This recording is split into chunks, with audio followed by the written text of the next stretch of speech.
In this video, we're going to be tackling the master bathroom shower for the cabin.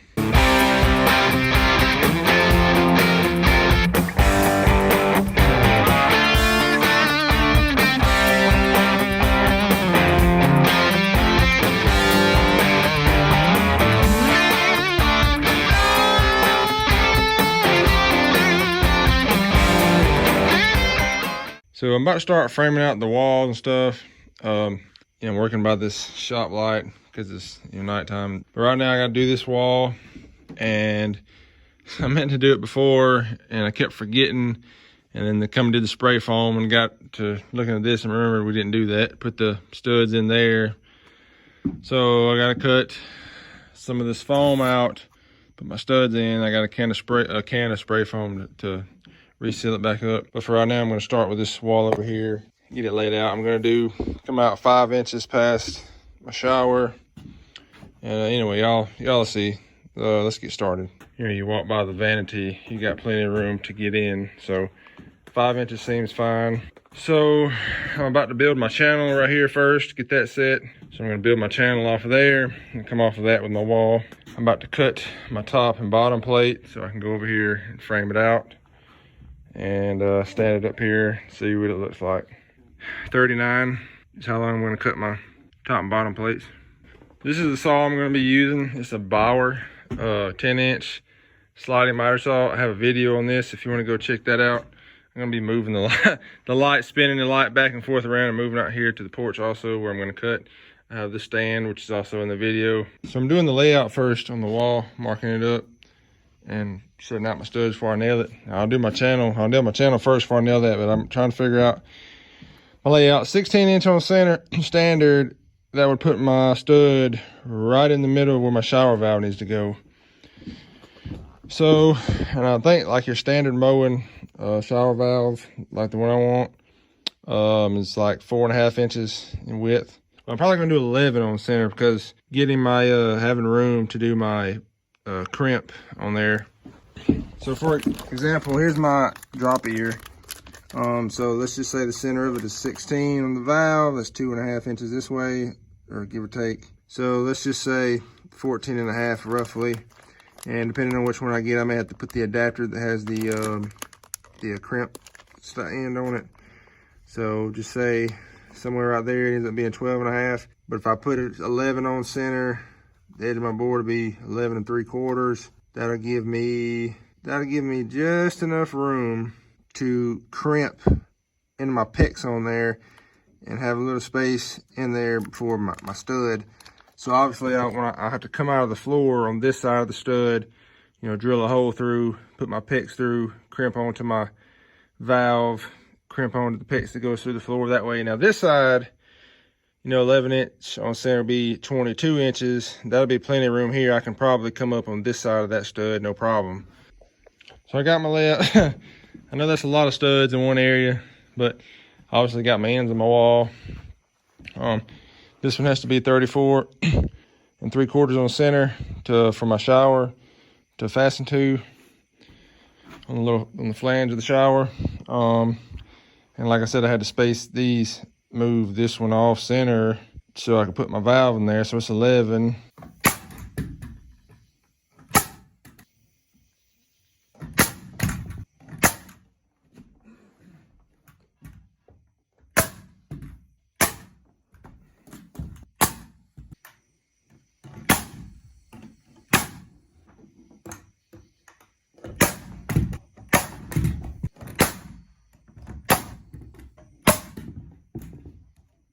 If you're wondering what nail gun I'm using, it's the Metabo HTP series. This is the same nail gun that built the front porch and the rear porch on this house, and the same kind that built the whole house itself, actually, because this is the reason I bought it, because the guy hired to help get it in the dry. That's what he used. This is what his crew ran, and I used it helping them, and decided I'd get myself one. I'm gonna do a full out review on this pretty soon, so y'all look out for that video. Yeah, I'll go into more detail about the specs and other details. So I got my wall standing up. I only have one nail in it. I put up top, I put my level on it.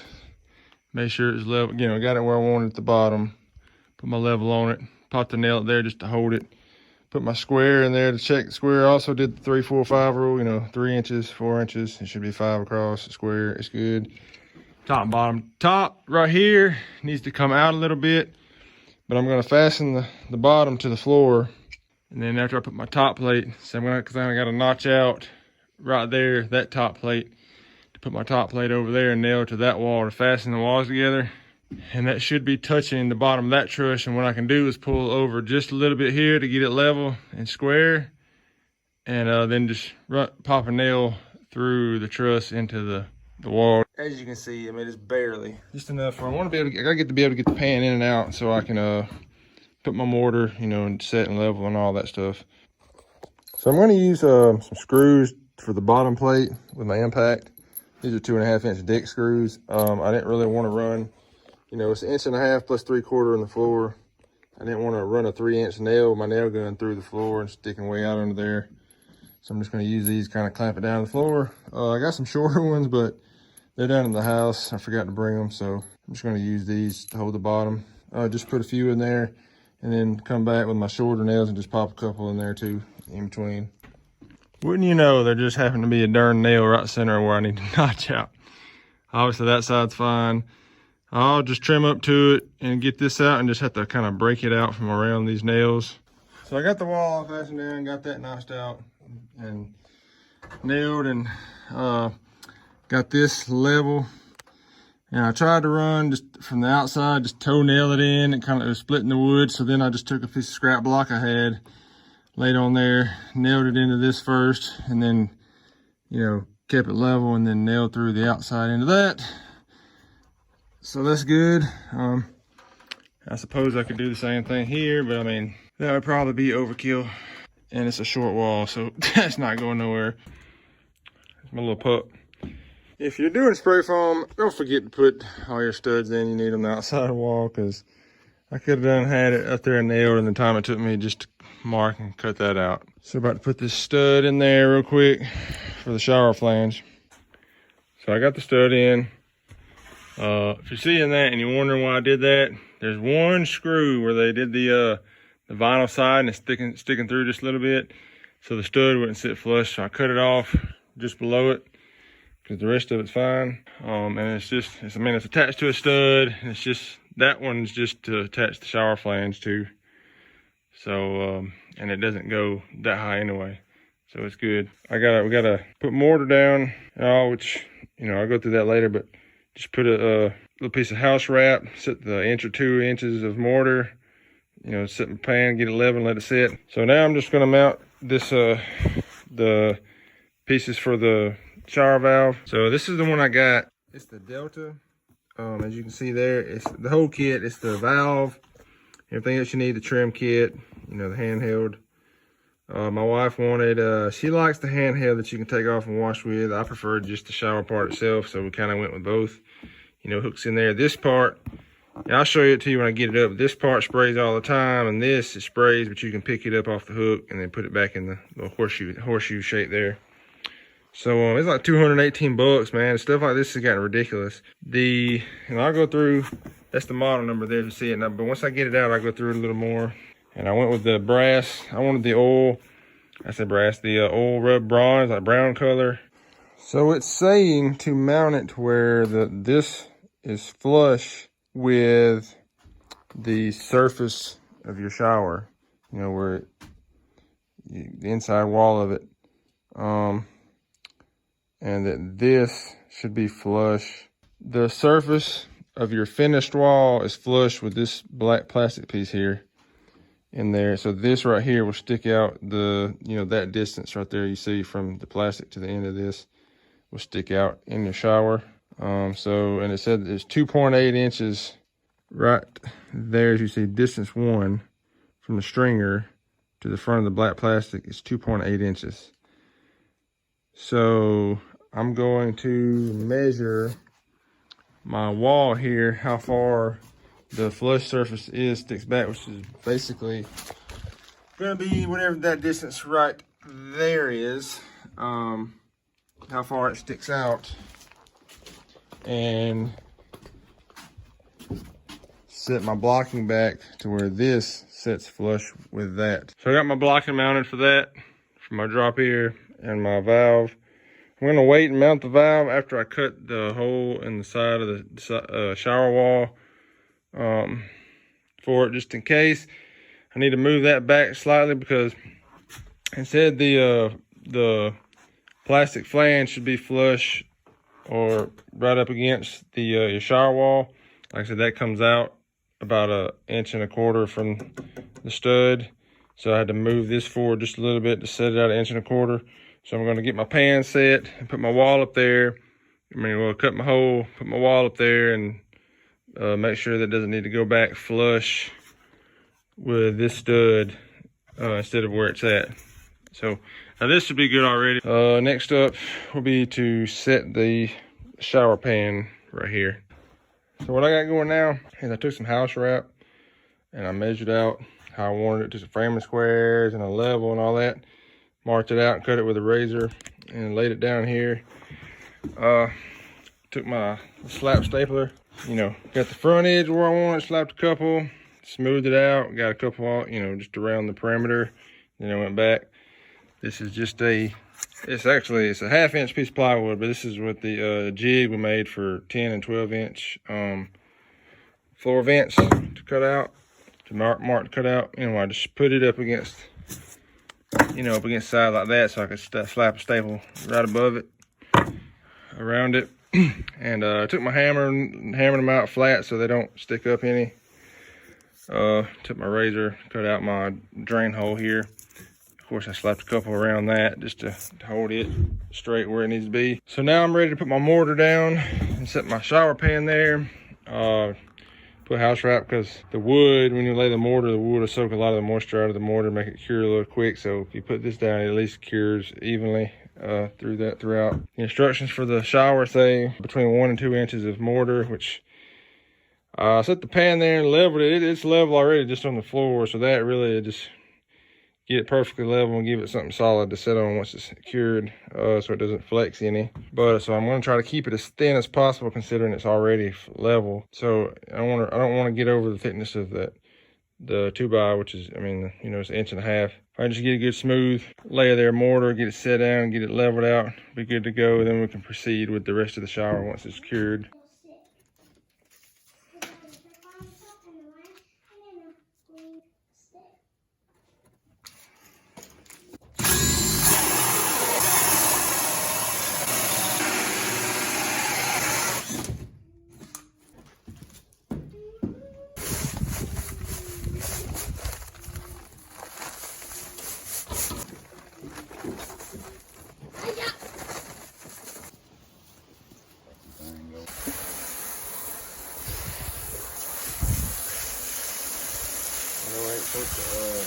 Supposed to be able to turn it upside down and it not fall off. I know that.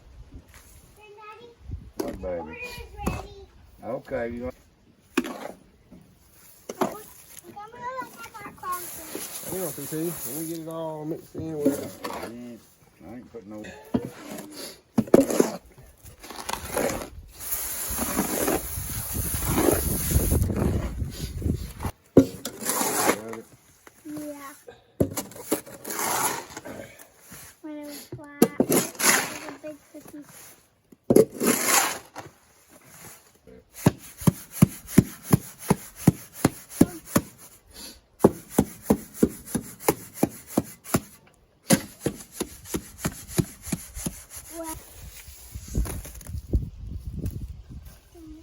All right. I'm up for concrete in.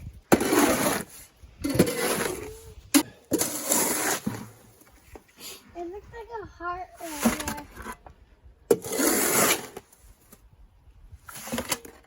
I'm going to go in there and get too heavy.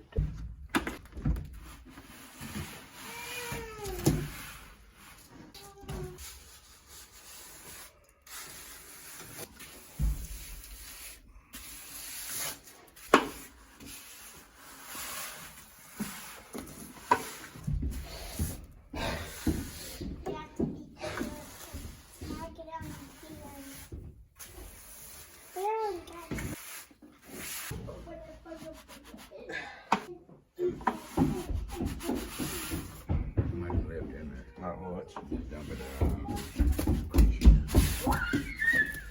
Make it fold stuff, but I don't want to have it on the job site. Can I be in the video? Yeah, you can be in the video, baby. You're really smoothing that out. Yep. 34, right to the...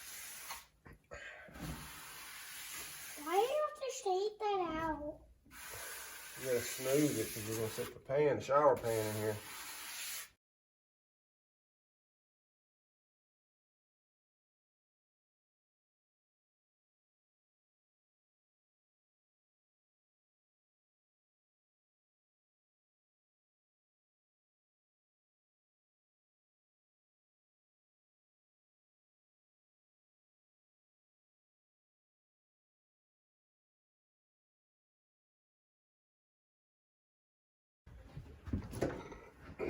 I'm gonna put it right here. I'm gonna put it right here. I'm gonna square it off of this wall and the back wall, this wall, because it's a little off compared to that back. Yeah, level that way. What's the back?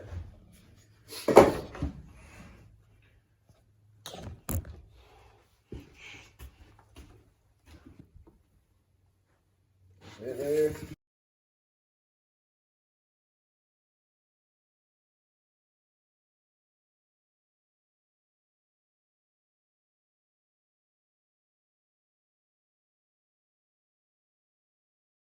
So we got the wall set in. I gotta fasten them up. The pan, it was curing. Y'all saw where we set that, and it cured for about 2 days. Still, I try not to do too much walking on it for at least a few more days, but I had to step on it to get these in the center. But so the walls here at the back side had 2 little tabs. I got some B-roll I'll throw up here. It had 2 little hole tabs, kind of like the ones over here you see. And it set down in there and just sit flush against the back. The side walls, it has slots in here that the flange goes in, so you have to hold it up, put the slots in, and then let it down, and it's got hooks that kind of hook in there, and you see all. Got the B-roll up there. And then the side here, it's got little notches to hook into. So it's all set. I'm gonna fasten it all down. I'm gonna start with the back and then get the sides. So the dimples, you drill through the dimples. I'm gonna drill straight through, and then I'm gonna take a bigger bit and just taper the outside just a hair so my screw will sit down in there a little flatter, because this type of screws, I don't have them with me, but they're basically the Torx head, so they have a taper to them, and I don't want to stick out too far because I got to put tongue and groove, walls over them. Yeah, now these, I may go back and put a little blocking. I don't know, I haven't made my mind up yet. I may go back and put some blocking just to screw it to a little more, but because you really only got 2 places there, 2 studs there. Well, I can put 1 there, and this side has 2. So that's fine. It may be okay like that. We'll see. I can always go back and add them in later before I put the walls up. There's that. I'm fastening that down real quick, and then we'll get to the valve. I took the block out because what I'm going to do is mark my lines over here and drill my hole out and mount my valve to that. Put my blocking in there. That way I can get it good and flush and make sure it's good and flush, so the trim all sits good and flush here on the inside, because that, all that'll be covered up anyway, so it doesn't matter if the blocking's off a little bit as long as it's flush with this wall. And then run my picks. Got some shims, as you can see here, wood shims. That's what they look like. Got to make sure, I may not really need them, but on a couple I know I need. But for if you see there, the glass, and I have a frame for it there, the sliding glass shower door here, the top and the bottom, the difference can only be 3/8 of an inch. So you gotta have, basically you gotta have it square. The bottom and the top opening has to be the same, within 3/8 of an inch. I'm gonna fasten couple of this one down here, I think 1 or 2 needs a shim, and then I got to fasten the rest of these. And I gotta measure, if I have to go back maybe at the top to get one a little closer, one side or the other, whatever, I have to shim that too, so it'll be, I know this one, I built this wall so I know it's level. This one I may stick a level in it. I have to figure out one way or the other, which, well, the level of the surface here may be different too than the wall, so I have to stick a level on there, figure out which one's not level, and measure and make sure it's good and straight and level, and within 3/8 of an inch for that sliding door. So let me shim these up real quick. So this valve, also, one thing about this valve versus the mowing valve that I use in the tub shower combo back here for the kids' bathroom. This, if you really you can flex it up and down the way like this bracket system is. I don't like that too much. Of course, you're going to be turning this way, and that's fine. But I just, I don't know. And another thing about it is it comes with all this, the mowing comes with all the stuff in it. You just put a couple pieces in the handle on, and it's done. This, you have to insert all the pieces, which that's no big deal. But I just thought I'd mention that for anybody looking at this. Once it's in there, it's never going to be moved up and down. It's just going to be the handle turned sideways. So that's fine. But anyway, so I'm going to put it in there and screw it back up. I had a couple holes where I had to move it before, but I got to put it in there, measure up for my hole here and cut it out, and then install the valve on the back there. You see I already got my screws in there. Put it in there, screw it down, and then, you know, I'm good to go. All right, so I'm within an 1/8 inch. I'm 44 7/8 here, and I'm 44 3/4 at the very bottom. So good to go on that as far as how square it is. Now, go ahead and get started on the valve. I got my measurement and my pilot hole started there. Now, if you watch my video on doing the tub shower back there that I already have installed, then you'll know this. And you may already know this anyway, but masking tape. I'm gonna drill it from the front side, and I'm gonna use masking tape to help with tear out. You see where I drill my pilot hole, how it's tearing out around there? This will help with my hole saw to keep from tearing out, which drilling from the front side is not quite as bad as it would be from drilling from the back side, but still, if you know that, okay. If not, then there you go.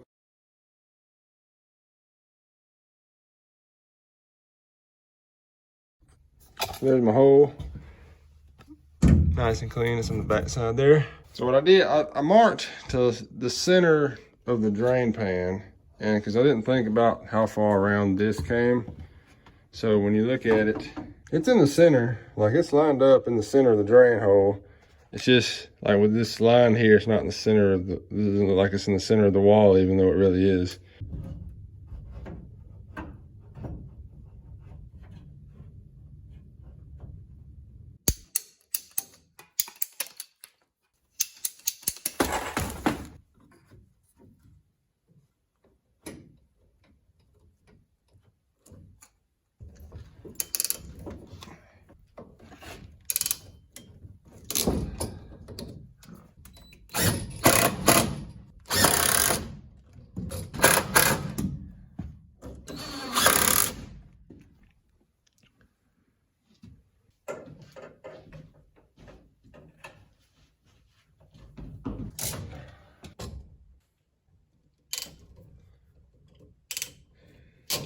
So as you can see, I got my lines tied on the valve. I tried to do it in there just like this first, but I couldn't get it in there where I wanted it, so I had to take the lines back off and put the block in there first and just roll it back a little bit so I could put the pecs in there and crimp them on, but got it in there. Got the valve sticking through just right. Obviously, my drop here. I even put the shower head and all that, made sure it's gonna be, you know, good height and angle and all that. Now I gotta go back. I'm gonna go into the house and I'm gonna poke my hot and my cold. God, I just want to poke. Up through there.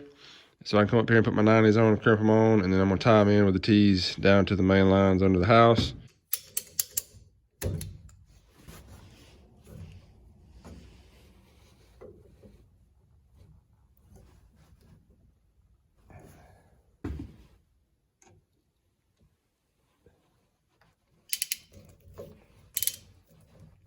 One bill.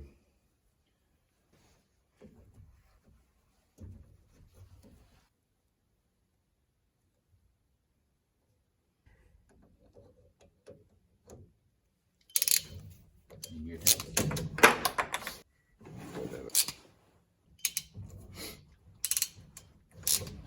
What I like about them rings, instead they make some you just crimp rings.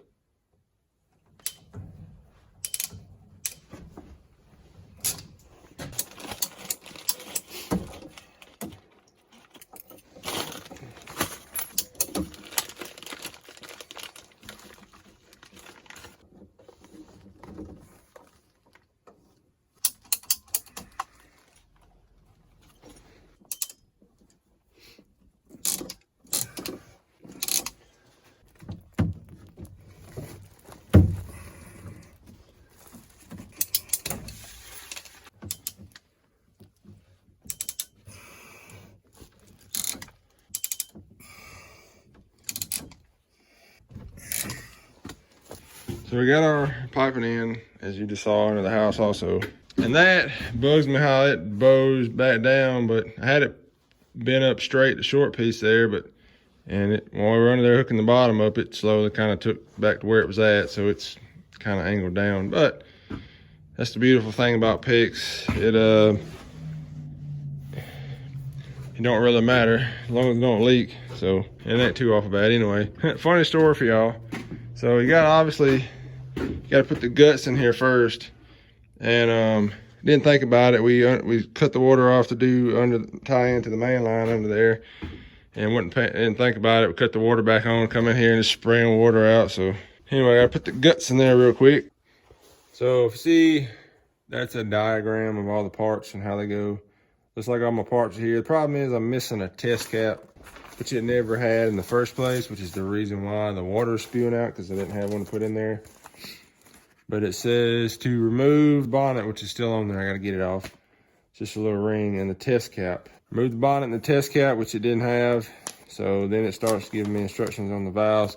So let me really look over that real quick and see which orientation things like this particular ring goes. So obviously, if you look at the trim, it says off, and obviously when you turn it on cold water and then warm water, it mixes in hot to the left side. So if you look on the valve, and I don't know if you can even see it here, obviously it says install unit so cold water flows first. It says that on both sides, but it has an H and it says hot side and an arrow.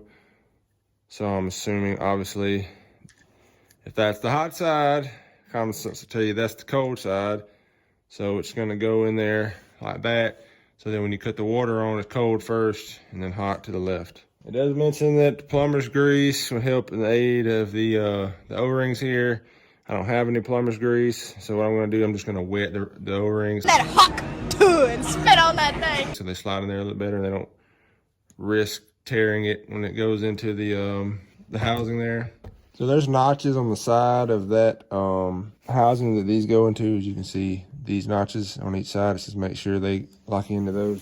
And after you put that in there, tighten the bonnet back on. And it's a tighter fit press. Obviously the O-ring is supposed to seal, so it's gonna be a tight fit, which is why I wet the ring. Grease would have been better, but like I said, I don't have any, so I wet it just to help from tearing it as it goes in and help it seal a little better. Kind of like if you ever change your oil, you dip a little oil in your finger and rub around the rubber gasket when you screw your filter back on there. There's an adjustment here, and obviously that you can turn it counterclockwise to make it hotter, or clockwise make it colder. And the whole point is so that if you don't accidentally turn it all the way on hot in the shower, it don't scald you. But I'm sitting there thinking, you're not gonna turn it all the way on hot anyway. You always adjust it a little at a time to get it, where you want it. So I'm probably just gonna turn it probably in the middle, and I'm not gonna turn it all the way to hot. I'll just put it in the middle sitting there. It says on there, pull and turn to adjust. And then you can see the little bitty, I don't know if you can see the little hotter, colder. So what I did, I was already pretty much on half. So I just pulled it out and adjusted over just a hair more, maybe 2/3 or 3/4. And I'm gonna leave it like that. And all that is a stop so that you can't turn the handle all the way over. So you can't turn it all the way on to the maximum heat that your water heater set at. But our water heater is going to be set at 110, 120 anyway. So it's really, but I set it just 3/4 of the way anyway, so you can get it pretty much almost as max as it'll go. And you can always pull the handle off and readjust it if you want to. I'm guessing that's probably going to be plenty hot enough because I don't ever shower on scalding hot anyway. We always just get it pretty warm. So next up is all the trim pieces. So it says slide the O-ring on and over the bonnet here because it acts kind of like a spacer for this to sit on, so it's not wobbling over the top of the bonnet and stuff. And this here is also, then this goes on and it's just a spacer. I thought it might be something else, but it's not. It's just a spacer for this here to stop on. So O-ring there, spacer, it just rides against that, the surface there stops up against it, and that just stabilizes the backside here. But I have marks drilled there, and also, marks there, and also on the round trim piece here. It's because I'm gonna have to drill holes, if you can't really see up in there, but where the screws go in. So let me hold that up there and line it up and mark my holes real quick. So I don't know if you can see there, I have a mark. If you can see the discoloration right there. And I line that up with the mark under there. And I also have one on the bottom side here. And I'm gonna put a mark there. I'm gonna go back and drill my holes. I only had a 2.5-inch hole saw. So that's why I said I gotta basically notch this out just a little bit so the screws go in. So if you can see, my holes line up just right. So now that that's on, we're gonna put our trim piece here on there. Well, I'm sorry. First we're gonna put spacer and make sure my O-ring is all the way up. Now spacer, now trim piece.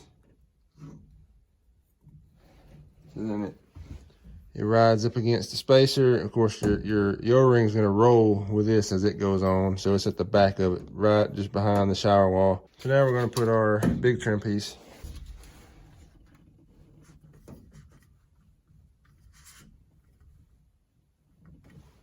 So the valve is in, all that's finished up. Hot, cold, and off. And it's probably not a bad idea to put just a little blue thread locker on that set screw there, so over time it doesn't vibrate and come loose and you tighten it back up. So yeah, there's that. So next up, the only other things I got to do, put my shower head and all on, and you'll see that in a sec, which you saw the box, but you'll see. And then my sliding glass, which the frame for it is there, and the glass is there. But I gotta get the walls and all up. Well, I gotta do the trim for the ceiling over here first, and then put the walls up before I can do that. And obviously y'all won't see that. It'll only be like 2 seconds from now in the video, but I gotta do that before we can get started on the rest of this. Okay, I got the shower done. I set up my camera, I was trying to record some of it while I was putting it in, but it was so tight of a place and it was crowded up, we couldn't really, you wouldn't be able to see nothing anyway. So basically all it was, these come with anchors.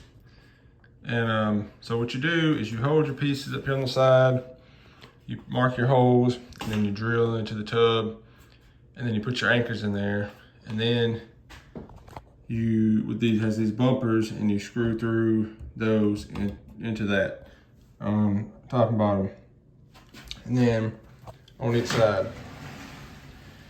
Then you go back, and the top here, you have to cut it, you measure and cut it, and it slides down over those. And then you also, have screws, pieces. You have to look at the paperwork. It has pieces in there you screw. But then same thing, these rails here, you put those and screw those in there. So in the bottom piece you cut, and it goes in there. Afterwards also you can see here where it fits, but you run a bead of silicone under it, and then you put it in there. But there's these like a rail or a glass guide kind of, if you can see, that the glass slides in first, but that goes in last. You have the rollers, and the diagram shows you put the rollers in the holes in the glass, but you face them different directions. And so to hook them in there, you put the glass in there, and the front one you hook up in there, and then it sits down on the rail in there. And then the back one, you do the opposite. You put it up in there, or from the other side, inside, hook it in there and let it swing down. And it hooks in there right there on this rail on the back side. And the very last step you do is come in here and you mark and you drill the rail here, this guide here, and then you put the glass in it, and then you screw it down with these. You pre-drill your holes, and then you screw those into this, and then that's what holds your, that's just what keeps your glass from swinging around and keeps it in place while it's sliding back and forth on the rollers. So there really ain't much to it. There's a lot of steps, and some of it's kind of complicated sounding, and it's got letter J this and I that and whatever. But once you kind of figure out how it goes, it ain't much to it. So anyway, it stops right there with them bumpers. The last thing I gotta do is the handles here, and the paperwork shows a couple of different configurations you can do it. Probably going to put the bar style handle here on the outside, and it comes with two of like a nub style. I'm going to put it on the inside here. Of course, the texture goes on the outside, but anyway, it ain't too hard to follow the instructions. So that's finished, other than the handles, which are right here. Like I said, it's got a couple of different configurations. You can, if you see there, a couple of different configurations, one on the inside, one on the outside. It only came with this one, the bar. So like I said, it's got these two I'm gonna put on the inside, and then this goes on the outside, so maybe you can hang a towel or something on it on the outside. But all that does, it's got a stud that sticks through here, and then you screw the nut part on the back. Ain't nothing to that. I'm not gonna fool with putting that in this video. It's already pretty long, so I'm gonna end that here. And that's the shower, man, from start to finish. Other than my shower head, which is nothing to that. You have a drop. You can put some thread sealer on it, thread it into here, put your shower head on there same way with thread sealer, and you're good to go. And as you can see here, if I haven't showed it before, this is the style we have. All it does, I think I showed it the first of the video, I can't remember. This just fits up in a slot. This part, round part, stays all the time. And then the center part just hooks up in there so you can take it out and use it with your handle. And like I said, use an adjustment here, like a ball socket, I think, in there. You can adjust up and down, angle of it, whatever. But up in here, it's got a trim piece you put on there, and you thread this piece in there and get it straight. And then once you got that on, then you just thread the socket part on, and it's good to go. So here's your diagram. Just like I said, the trim piece, it threads in there. You thread those on there. And then out here, that's all it is. It just hooks in. And of course, you have an O-ring, it looks like, it goes in there for a seal. But you can shut the, it's got a valve on it.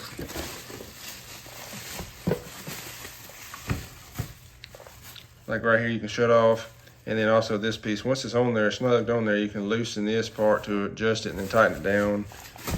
There's nothing to that. Like I said, it's just a few pieces that you thread on, and that's it. I'm not really gonna waste a whole lot of time on the video just showing you how something threads on there when it's pretty self-explanatory based on the picture here.